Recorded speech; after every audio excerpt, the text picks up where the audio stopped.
Another day na naman na natapos at ito na nga magkaparehan na nga ang aking medyas as you can see.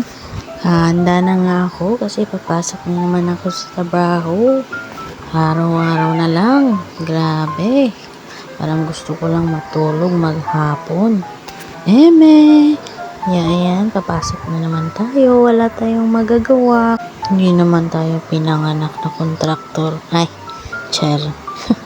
Hindi naman tayo pinanganak na mayaman guys. Kaya magtrabaho lang ng magtrabaho. Kahit nakakasawa, nakakapagod. Ay, basta kailangan natin mabuhay. Kaya magtrabaho na lang.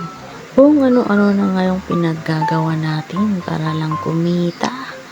Kung saan yung may income, yun yung ginagawa natin. Pero, hindi naman lahat swerte. Kaya,